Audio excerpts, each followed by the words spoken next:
ल आउनुहोस् हेरौँ अब कुम्भकर्ण फक्ताङ धार्मिक दृष्टिकोणले पनि एकदमै महत्त्वपूर्ण एउटा ऐतिहासिक हिमाल श्रृङ्खला देखाइरहेको छु। यतिखेर बिहान बिहानै मौसम एकदमै खुलेको छ, हल्का बादल लागेको छ कुम्भकर्णको टुप्पातिर, तर पनि एकदमै ब्युटिफुल। स्वर्ग खोज्न तपाईहरु भौतारिँदै हुनुहुन्छ भने खासै स्वर्ग खोज्न टाढा जानु पर्दैन, हाम्रो नेपालमै छ।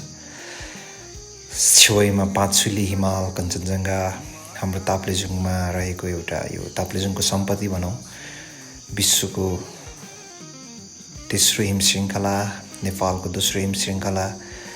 यो कञ्चनजङ्घा बेस क्याम्प जाँदै गर्दा बाटोबाट खिचिएको भिडियो एकदम मनमोहक छ, सुन्दर छ।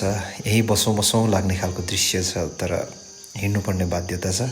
धेरै टाढा पुग्नुपर्ने कारणले गर्दाखेरि मैले अहिलेलाई यति नै मात्र देखाउन सकेँ। आउनु न एकचोटि तपाईँहरू पनि कञ्चनजङ्घा बेस क्याम्प, सँगै जाउँला, मिठा मिठा गफ गरौँला, यही हिमालका दृश्यहरूसँगै लुकामारी गरौँला। ल आउनु है त, चाँडै हाम्रो भेट यतैतिर हुनेछ।